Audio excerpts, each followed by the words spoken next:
Okay, very good morning. तो आज हम लोग का जो डिस्कशन है ये DPP3 का डिस्कशन है। ठीक है, तो देखिए जो फर्स्ट क्वेश्चन है हमारा, first question, what is the percentage of nitrogen in NO2।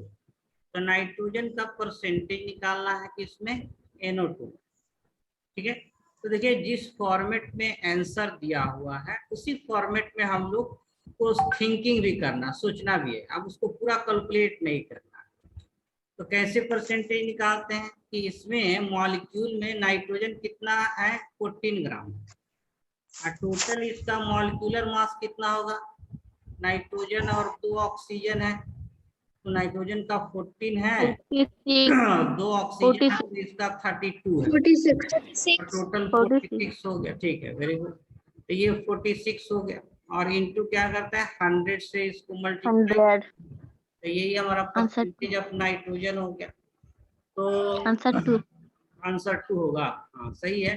तो इसको देखिए थोड़ा सा, इसको दूसरे फॉर्म में, ये हो गया 40/46, तो इसको थोड़ा सा सिंप्लीफाई कर रहा है, यानी कि 700/23। तो कहने का मतलब जिस फॉर्मेट में आंसर दिया हो ना उसी तरह से सोचना है अपना। ठीक है ना, नहीं तो इसको एडजेक्ट कैलकुलेट किया है, और नहीं जो हमारा फर्स्ट हैंड में आंसर या आया वो दिया हुआ है, नहीं डेसिमल में दिया हुआ है। तो जिस फॉर्मेट में आंसर हो ना उस फॉर्मेट में ही हम लोग को सोचना है। चलिए फर्स्ट क्लियर है ना, सिंपल था क्वेश्चन। अच्छा ये जो क्वेश्चन है, हाँ ये जो क्वेश्चन का जो पैटर्न है ना, जिस तरह से क्वेश्चन आंसर दिया हुआ है, आपका जो एग्जाम होगा यहाँ पर टेस्ट होगा, सेम टाइप से क्वेश्चन रहेगा, सेम लेवल से क्वेश्चन रहेगा, या नीट का भी एग्जाम का एकदम सेम पैटर्न पर है। तो इसीलिए जो है कि समझिए कि आप ये नीट का पेपर सॉल्व कर रहे हैं, या यहाँ जो टेस्ट होगा बस सेम पैटर्न पर, 100% similar pattern. Okay, second question देखिए, which atom have highest percentage by mass. हाँ देखिए ये जो मॉलिक्यूल है सेकेंड वाले क्वेश्चन में, C12H22O11, ठीक है ना, ये मॉलिक्यूल है, इसका नाम बताएंगे, व्हाट इज द शुगर। हाँ वेरी गुड। तो देखिए क्वेश्चन सिर्फ सॉल्व अभी नहीं करना, अभी हम लोग को हर चीज लर्न करना, हर चीज लर्न करना, जो भी नया मिले। ऐसा नहीं कि सिर्फ क्वेश्चन सॉल्व करें आंसर मिल गया कंप्लीट, ऐसा नहीं है। जो भी इंफॉर्मेशन मिले क्वेश्चन से, थ्योरी क्लास से, जो भी नया चीज मिले उसको मेमोराइज करना है, उसको ध्यान रखना है। तो देखिए ये जो मॉलिक्यूल है, सही आंसर बताया कोई, शुगर, ये इसको शुगर हम लोग जो यूज करते हैं शुगर वही है, और इसका फॉर्मूला C12H22O11 है।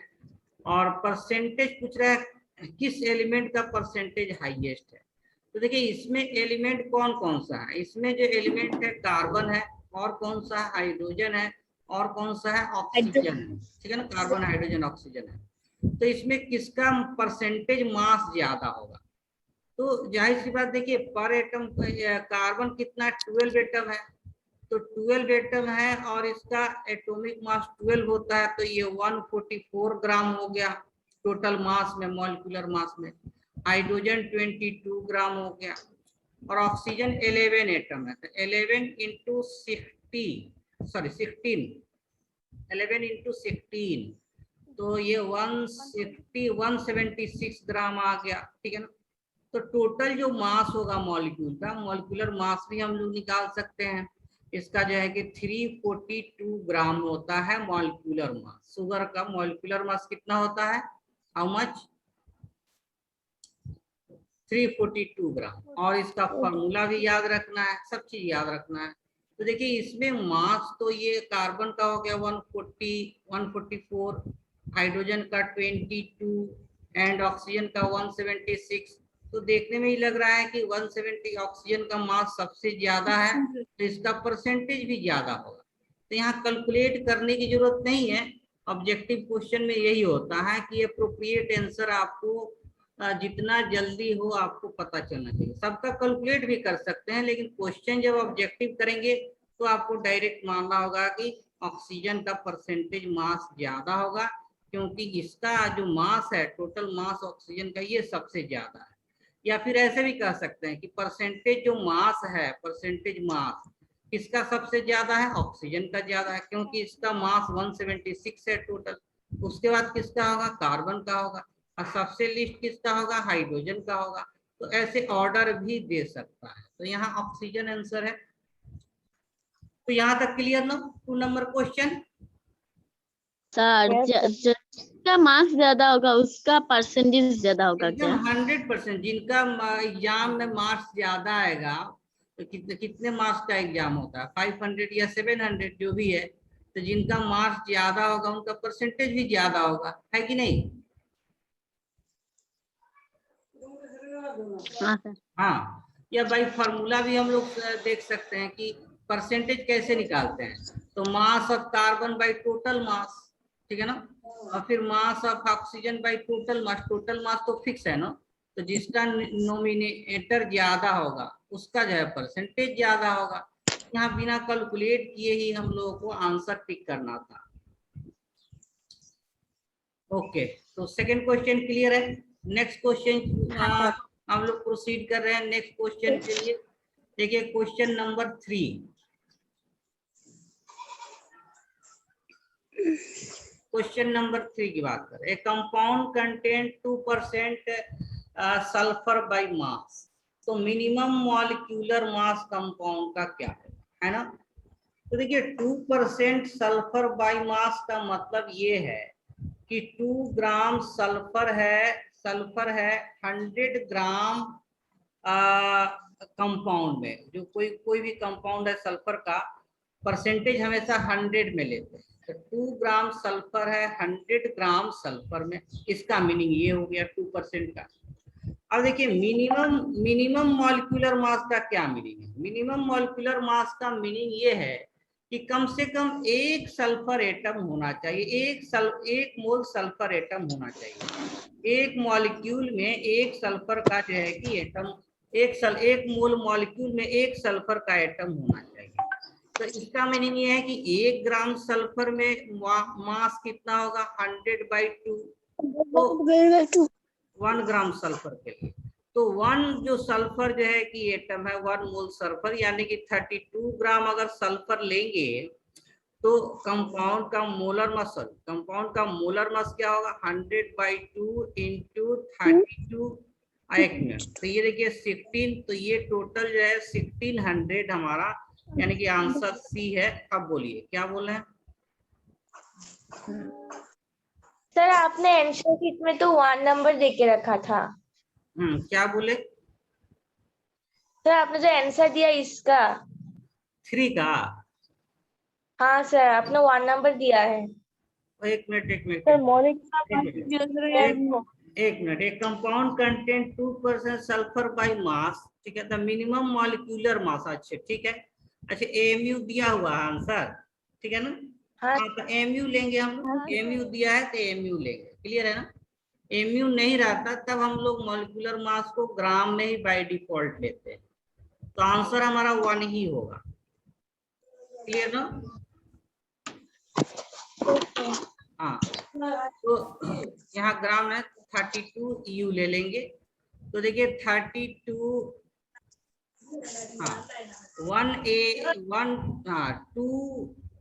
2% सल्फर बाई मास है, 2% सल्फर बाई मास है।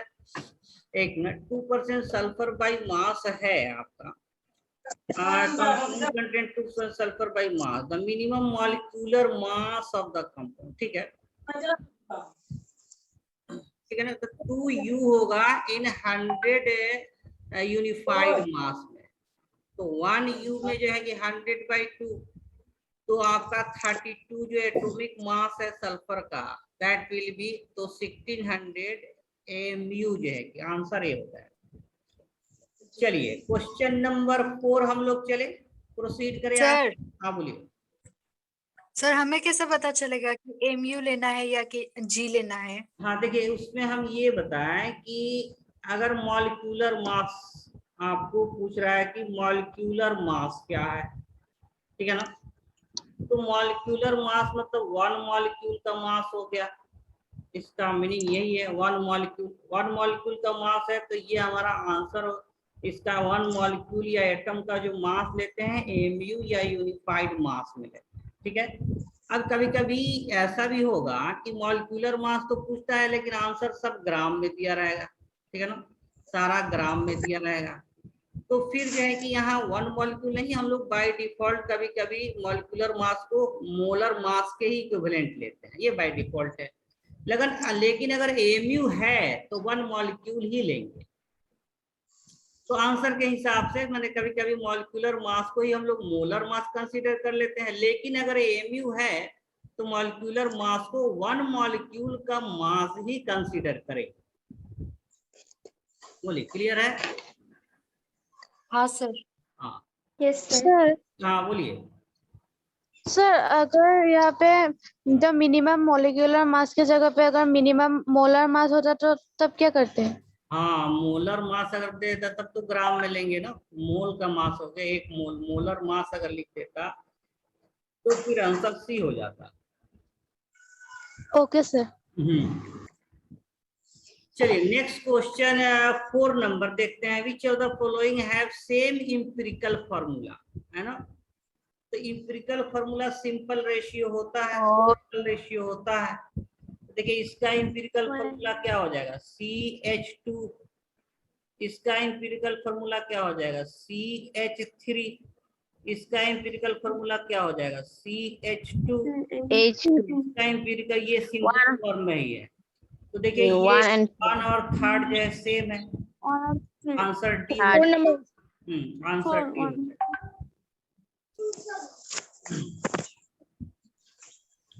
तो नेक्स्ट हम लोग बात करें क्वेश्चन नंबर 5, देखिए, ठीक है ना। क्वेश्चन नंबर 5 हम लोग करेंगे।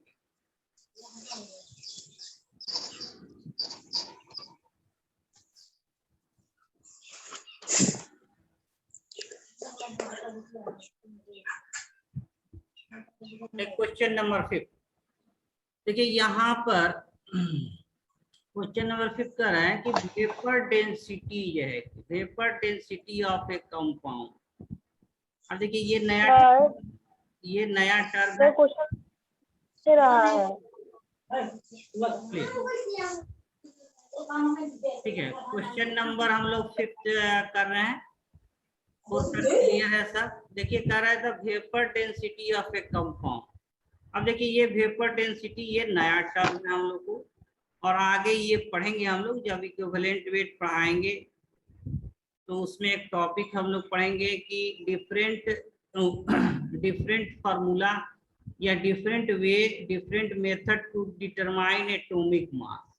एटॉमिक मास डिफरेंट मेथड क्या है एटॉमिक मास डिटरमाइन करने के लिए, या different method for determination of molecular mass. Molecular mass कैसे कैसे हम लोग डिटरमाइन करते हैं, तो ये एक टॉपिक हम लोग पढ़ेंगे, ठीक है ना। आगे पढ़ेंगे लास्ट में। जैसे एटॉमिक मास के लिए एक आता है Dulong petit rule. Dulong petit rule कि एटॉमिक, ठीक है ना, डुलोंग पेटिट रूल, इसके हेल्प से हम लोग एटॉमिक मास कैलकुलेट करते हैं। और ये क्या कहता है, तो atomic mass to specific heat equal to 6.4। इस तरह का कुछ कुछ रूल है। वैसे ही वेपर डेंसिटी जो है ये मॉलिक्यूलर मास के लिए यूज करते हैं। इसमें होता है कि molar mass equal to 2 into vapour density, ये एक फार्मूला होता है जो अभी हम लोग नहीं पढ़े हैं। तो वही कह रहे थे, क्वेश्चन आपको कुछ एडिशनल भी मिल जाएगा। तो ये एक रिलेशन याद रखना है, आगे भी हम लोग पढ़ेंगे, लेकिन बस इसमें इतना ही है। इसको हम लोग प्रूव भी करेंगे, कैसे ये होता है इसको प्रूव भी करेंगे। लेकिन अभी याद रखना है कि मोलर मास प्रूव करने के बाद भी इतना ही याद रखना है कि मोलर मास या मॉलिक्यूलर मास का जो वैल्यू होता है 2 इंटू वेपर डेंसिटी। तो ये एक रिलेशन है, इंपोर्टेंट रिलेशन है, इसको याद रखना।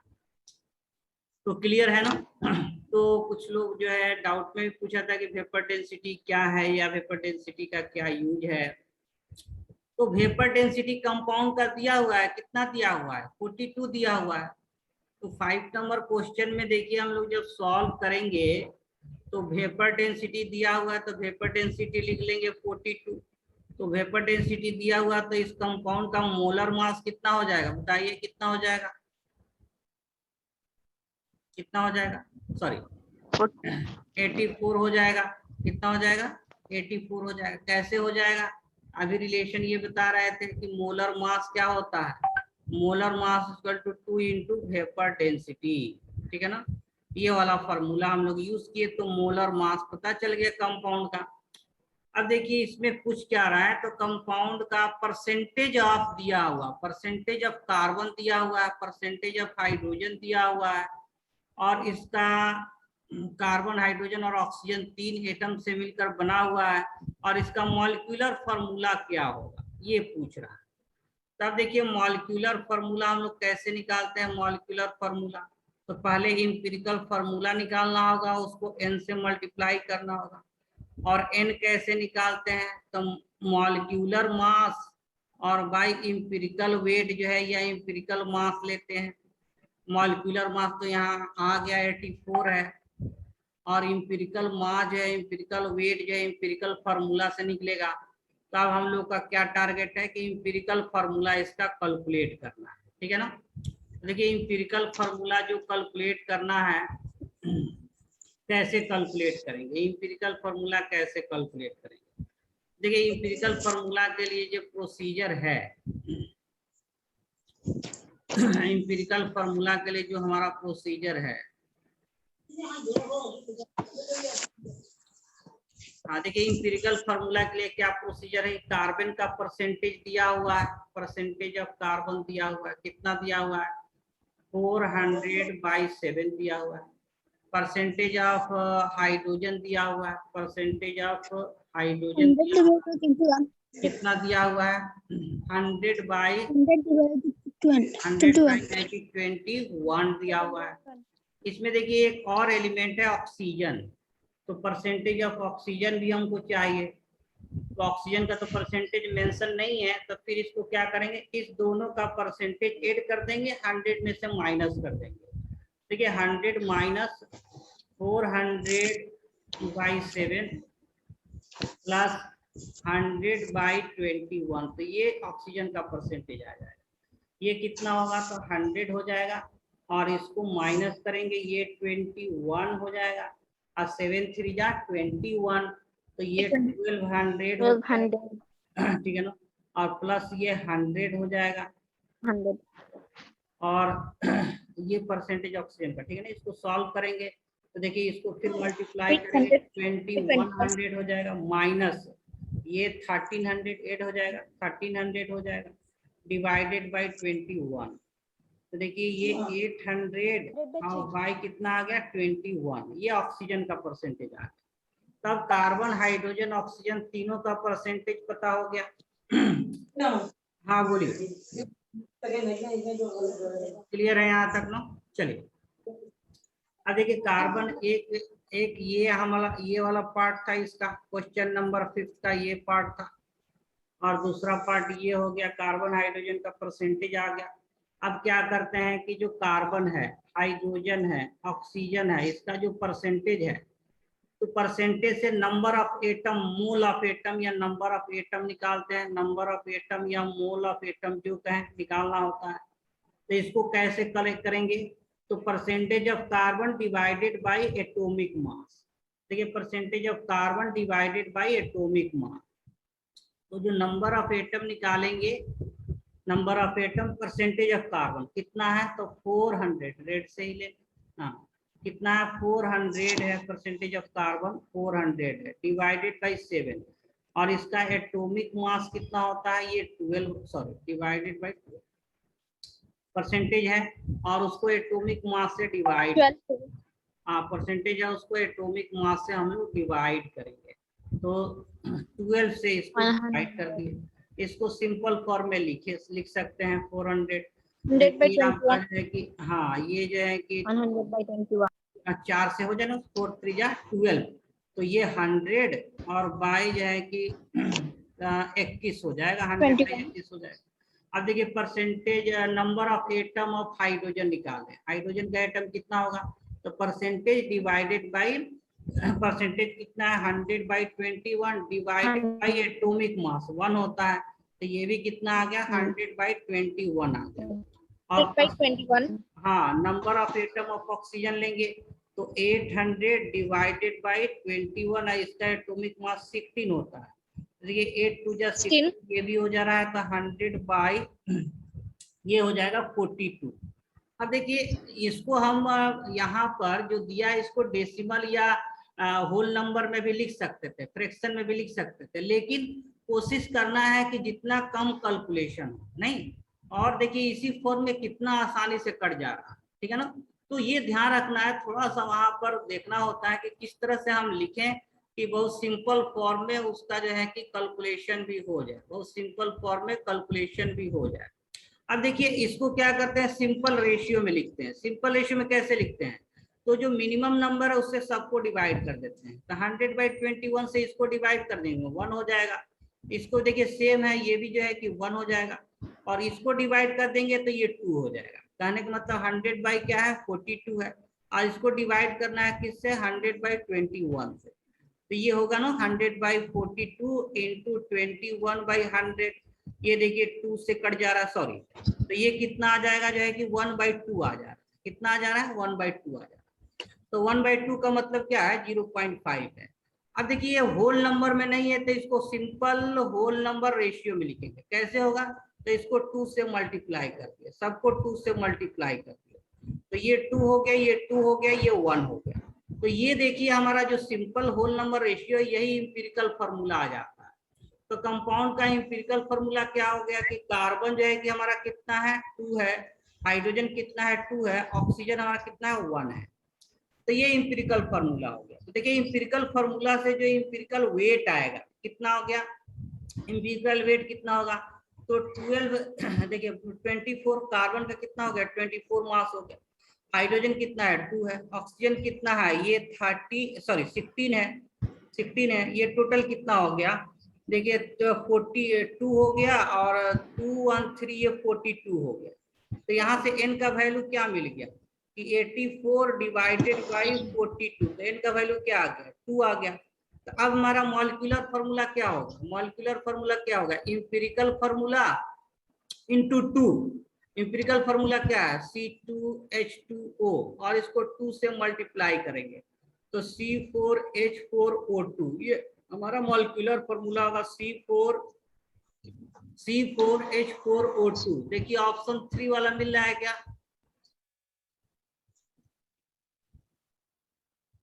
क्लियर है ना। ऑप्शन हमारा 3 हो जाएगा। तो इसको बहुत देखिए सिस्टमैटिक पॉइंट व्यू से बनाना है। पहले वेपर डेंसिटी से मॉलिक्यूलर मास मिल गया, अब molecular mass 2 into vapour density, ये फॉर्मूला याद रखना है। फिर molecular mass equal to molecular formula equal to empirical formula into n होता है। इंपिरिकल फार्मूला हम लोग को C2H2O आ गया, इंपिरिकल वेट 42 आ गया, 10 का वैल्यू 84/42, ये 2 आ गया। तो इंपिरिकल फार्मूला 2 से मल्टीप्लाई कर दिए तो हमारा आंसर आ गया। अब इंपिरिकल फार्मूला कैसे कैलकुलेट करते हैं, तो परसेंटेज दिया हुआ है उसमें एटॉमिक मास से डिवाइड करते हैं। ऑक्सीजन का परसेंटेज नहीं है तो दोनों का परसेंटेज सम करके 100 में से माइनस कर दिए तो ऑक्सीजन का भी परसेंटेज आ गया। तो ये हमारा नंबर ऑफ एटम आ गया, नंबर ऑफ एटम आ गया। और फिर इसको सिंपल रेशियो में लिखते हैं। उसके लिए सबसे जो छोटा नंबर ऑफ एटम होता है उससे सब में मल्टीप्लाई डिवाइड करते हैं, तो ये 1 आ गया, ये 1 आ गया, 1/2 आ गया। फिर ये होल नंबर में नहीं है, ये होल नंबर क्योंकि ये 0.5 है, तो इसको सिंपल नंबर से मल्टीप्लाई करके इसको होल नंबर में ले लिए। इसको भी 2 से मल्टीप्लाई फिर करना पड़ेगा, इसको भी 2 से। तो इंपिरिकल फार्मूला C2H2O आ गया। तो ये क्लियर है ना क्वेश्चन नंबर 5। Yes sir. चलिए नेक्स्ट, हाँ सर। नेक्स्ट क्वेश्चन हम लोग बात करेंगे, क्वेश्चन नंबर 6। ओके, तो देखिए क्वेश्चन नंबर जो 6 है, ठीक है ना। टोटल सैंपल का मास 2.5 ग्राम दिया हुआ है, ठीक है ना। और इसमें जिंक का मास कितना दिया हुआ है, जिंक का मास 1.3 ग्राम दिया हुआ है। अच्छा ठीक है ना, जिंक 1.3 ग्राम, और कार्बन एटम दिया हुआ है। देखिए कार्बन का एटम कितना है, कार्बन का एटम है 1.2 इंटू 10⁻22, तो इसको मोल में चेंज कर देंगे। देखिए 1.2 इंटू 10⁻22 है, तो इसको एवोगाड्रो नंबर से डिवाइड करेंगे। तो देखिए ये ऊपर 12 लग रहा है, तो हम लोग नीचे एडजेक्ट नहीं 6 अगर ले लेंगे ना तो बहुत आसानी से कैलकुलेशन होता है। इस तरह से देखना पड़ता है, एकदम एडजेक्ट की जरूरत भी नहीं है। अब देखिए 6 2 जा 12 और एक जीरो जो है कि नीचे ले लेंगे तो ये 24 हो जाएगा। तो देखिए 2 इंटू 10⁻²2 और ये डेसिमल नीचे ला लिए तो ये 10⁻²4 यानी ये कितना हो गया 2/100, ठीक है ना, 2/100 आ गया, ऐसे आ गया 2/100। तो कार्बन का मोल कितना आ गया 2/100 आ गया। अब मोल, ये मोल है, मोल ऑफ कार्बन आ गया। अब इसको मास में कन्वर्ट करेंगे तो कार्बन का मास कितना हो जाएगा, मास ऑफ कार्बन कितना हो जाएगा, तो 2/100 मोल है। अब मोलर मास कितना होता है 12, तो ये हो गया 24 हो गया आपका, 24 डिवाइडेड बाई 100 यानी 0.24 ग्राम आ गया। यानी जिंक कितना दिया हुआ 1.3 ग्राम गिवन है। और कार्बन का मास कितना आ गया, कार्बन का मास कितना हो गया 0.24 ग्राम आ गया। कार्बन का मास पता चल गया। कार्बन का मास कैसे निकाले, पहले मोल निकाले और मोल निकालने के बाद 2/100 मोल, इसको मोलर मास से मल्टीप्लाई कर दिए, कार्बन आ गया। अब देखिए इसमें ऑक्सीजन का मास कितना होगा, तो ऑक्सीजन का मास कैसे निकालेंगे, तो जो टोटल मास है 2.5 जो है कि 5 दिया हुआ है, इसमें से हम लोग माइनस कर देंगे mass of zinc plus mass of carbon. देखिए मास ऑफ जिंक और कार्बन कितना है 1.3 अब प्लस है 0.24 है, ये कितना हो गया आपका 4 हो गया, ये 5 हो गया, 1.54 ग्राम हो गया दोनों का मास। ये किसका था जिंक का 1.3 और 24 कितना था जिंक, ये कार्बन का जो है कि मास था। तो दोनों का मास जब ऐड करेंगे 24 तो 4 आ गया 5 1.54। देखिए 1 पॉइंट जो है कि 54 जो है इसमें से माइनस कर देंगे तो ये हमारा ऑक्सीजन का मास आ जाएगा। ऑक्सीजन का मास कितना होगा, देखिए 6 में से 0.96 10 में से 4 ये 6 हो गया 6 और ये 0.96 9 हो गया और ये 0 हो गया, 0.96 ग्राम आ गया। तीनों का मास पता चल गया हमारा, ठीक है ना, तीनों का मास है कि पता। अब क्या लेना है, तो अब निकालना है मोल, सबका निकालना है। तो मोल ऑफ जिंक कितना होगा, स्टेप में हम लोग क्या कैलकुलेट करना है, मोल कैलकुलेट। जो मोल ऑफ जिंक है, मोल ऑफ रेड से लेते हैं, मोल ऑफ जो जिंक निकालेंगे गिवन मास कितना दिया है 1.3 ग्राम, किया हुआ है 65 माइक का ये जिंक का मास आ गया, ठीक है ना, 1.3 इंटू 65, इसको सिंप्लीफाई कर सकते हैं, ठीक है ना। ये डेसिमल को नीचे ले लेंगे और 35 या 65 तो 1/50 मोल आ गया जिंक का। अब देखिए मोल ऑफ कार्बन कितना होगा, तो कार्बन का अमाउंट कितना दिया हुआ है 0.24 ग्राम दिया हुआ है, कितना 0.24 ग्राम। एटॉमिक मास कितना होता है 12 होता है, ठीक है ना। तो ये हो जाएगा 2/100 मोल आ जाएगा, 2/100 मोल आ जाएगा, ठीक है। वैसे ही किसका मोल निकालना है, ऑक्सीजन का। मोल ऑफ ऑक्सीजन कितना है, तो मास कितना है 0.96 ऑक्सीजन का है, तो 0.96 सर बोलिए। सर कार्बन का तो 0.24/12 क्यों हुआ? हाँ देखिए ना, कार्बन का तो मास हम लोग यहाँ निकाले ना 0.24 ग्राम कार्बन का मास। Okay sir. कार्बन का मास हम लोग जो है कि निकाले। उफ, एक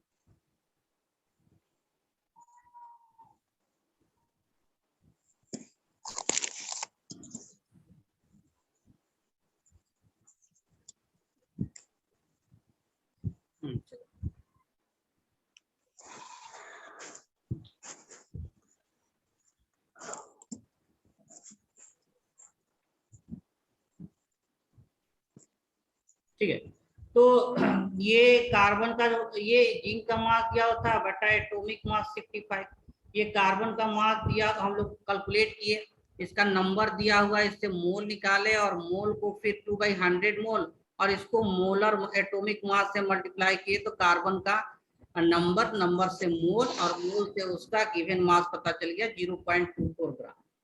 और इसको फिर दोनों का मास ऐड करके ऑक्सीजन का मास निकाल लिया। अब मोल निकालना है और मोल का जो रेशियो हो जाएगा ना, वही जो मोल का जो रेशियो होगा वही उसका कंपाउंड का फॉर्मूला हो जाएगा। मोल का जो रेशियो होगा कंपाउंड का फॉर्मूला हो जाएगा।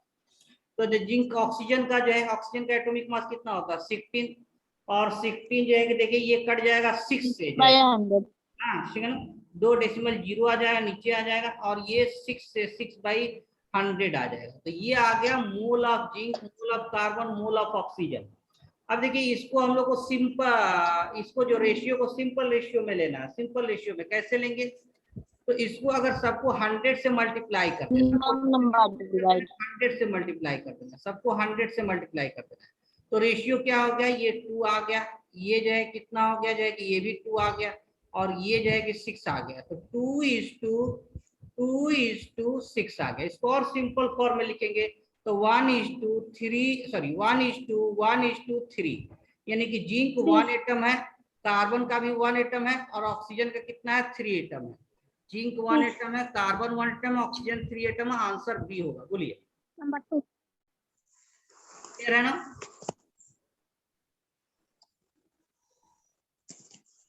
ठीक है, तो आंसर हमारा जिंक कार्बन O3 जो है सिंपल रेशियो में, मोल का जो सिंपल रेशियो लेंगे वही मॉलिक्यूलर मास हमारा होगा, सॉरी मॉलिक्यूलर फार्मूला देगा मोल का सिंपल रेशियो। क्लियर है? सर हाँ बोलिए। सर हमने यहाँ पर मोल क्यों निकाला है? देखिए जैसे कि मान लीजिए कार्बन डाइऑक्साइड का फार्मूला हमको चाहिए, तो कार्बन डाइऑक्साइड क्या होता है, 1 मोल कार्बन का और CO2 होता है 2 मोल ऑक्सीजन का। तो अगर मान लीजिए किसी कंपाउंड में कहें कि कार्बन और ऑक्सीजन का रेशियो, मोल का रेशियो 1:2 है, तो फार्मूला क्या होगा, CO2 होगा। तो जो मोल का जो रेशियो होता है वही तो फार्मूला होता है। मीथेन का फार्मूला कहें कि एक कंपाउंड है, 1 मोल कार्बन है, 4 मोल हाइड्रोजन है, तो कंपाउंड का फार्मूला क्या होगा, CH4 हो जाएगा। तो कंपाउंड में जो एटम का रेशियो होता है, मोल का रेशियो, वही तो फार्मूला है। फार्मूला पूछ रहा है ना, मॉलिक्यूलर फार्मूला ऑफ कंपाउंड पूछ रहा है। तो जिंक का मोल पता चल गया, कार्बन का मोल और ऑक्सीजन का मोल पता चल गया, उसी का जो रेशियो होगा, सिंपल रेशियो होगा, that will represent formula of compound. Clear है ना? हाँ बोलिए। तो सिंपल रेशियो तो फॉर्मूला का मतलब हाँ क्या बोले? रेशियो होता है ना,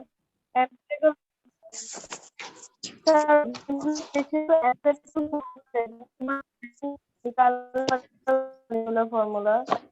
हाँ आपका आवाज क्रैक कर रहा था, नेटवर्क तो ऐसे। फिर से बोलिए, थोड़ा सा आराम से बोलिए।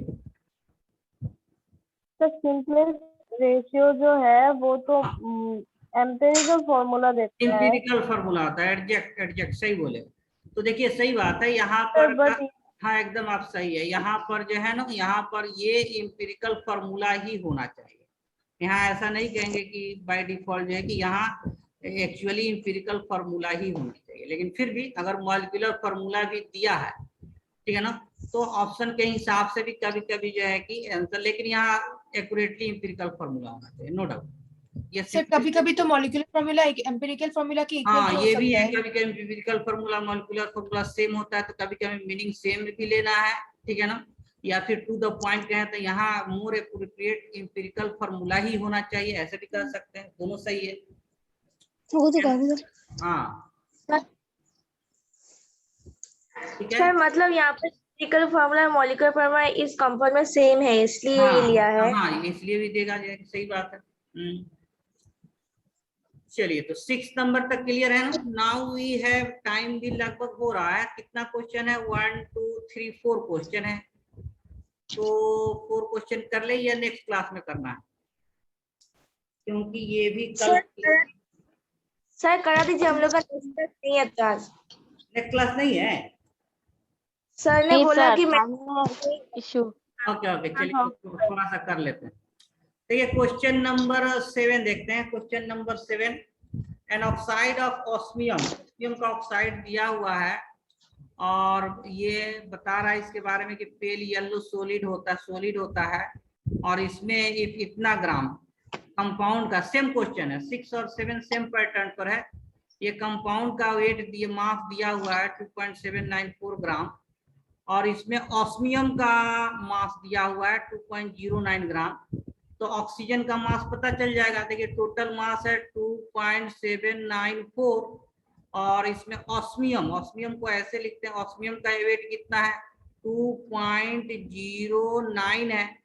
तो ऑक्सीजन का वेट कितना होगा, माइनस कर देंगे तो ये ऑक्सीजन का वेट आ जाएगा, क्योंकि ये ऑस्मियम ऑक्साइड है ना, ऑस्मियम का ऑक्साइड है। तो दो एलिमेंट है, एक ऑस्मियम है और एक ऑक्सीजन है।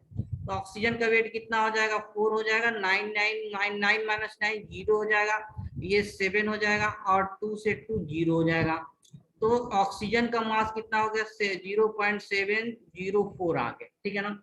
अब कह रहा है देखिए what is the empirical formula, empirical formula क्या होगा, तो सिंपल जो रेशियो होगा मोल का वही एम्पिरिकल फार्मूला होगा। अब हम लोग निकालेंगे मोल कितना है, मोल ऑफ ऑस्मियम कितना है, मोल ऑफ ऑस्मियम कितना है। तो गिवन मास कितना दिया हुआ है 2.794 दिया हुआ है।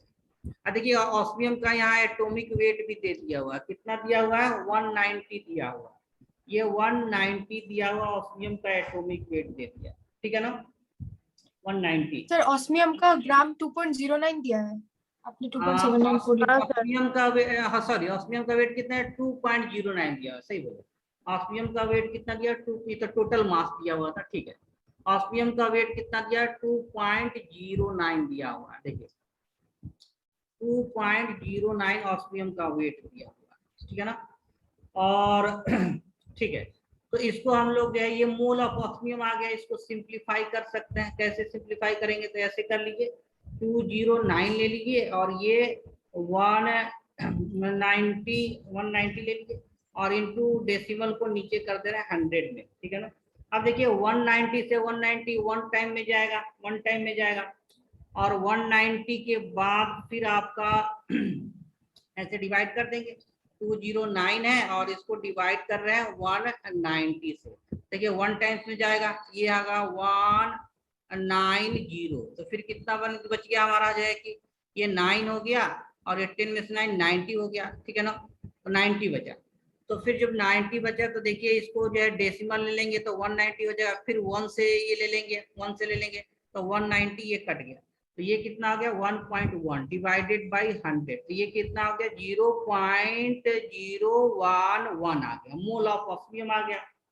अब देखिए मोल ऑफ ऑक्सीजन की बात करें, मोल ऑफ ऑक्सीजन कितना होगा, तो ऑक्सीजन का अमाउंट कितना आया था 704 आया था, कितना आया था 704, तो ये 0.704 इसको डिवाइड करेंगे एटॉमिक मास से 16 से डिवाइड करेंगे, ठीक है ना, 16 से डिवाइड करेंगे, तो 16 से डिवाइड करेंगे तो इसको भी ले 704/16 ले रहे हैं और इनटू डेसिमल को नीचे कर दे रहे हैं 1000 से मल्टीप्लाई कर दे। अब देखिए 60 से जब डिवाइड करेंगे 704 में 16 4 से ले सकते हैं, 16 4 जा 64, 16 में 4 से मल्टीप्लाई करेंगे 64 हो जाएगा, तो ये 4 में जाएगा और 64 फिर कितना बचेगा, फिर 64 बच गया, अब फिर जो है कि 4 आ गया। हाँ समझे ना, 704 में हमको डिवाइड करना है 16 से, तो 4 से ले लिए ये 64, ये बच गया जाएगा 6, फिर 64, फिर 4 से गया, फिर 64, ये 64 आ गया, डिवाइडेड बाय जो है कि 1000 है, तो ये क्या हो गया 0.044 आ गया। तो मोल ऑफ ये ऑस्मियम हो गया, मोल ऑफ ये ऑक्सीजन हो गया। तो इसका जो रेशियो जब लेंगे, रेशियो देखिए 0.114 और 0.044, तो जब रेशियो लेंगे तो ये क्या आ जाएगा, इसको भी डिवाइड करेंगे किससे 0.011, ये 1 से कट जाएगा, इसको भी डिवाइड करेंगे 0.011, ये 4 से डिवाइड हो जाएगा, तो रेशियो क्या आ गया 1:4, यानी कि ऑस्मियम जो है कि 1 एटम है, ऑक्सीजन कितना है 4 एटम है, ऑस्मियम टेट्राऑक्साइड। क्लियर है ना।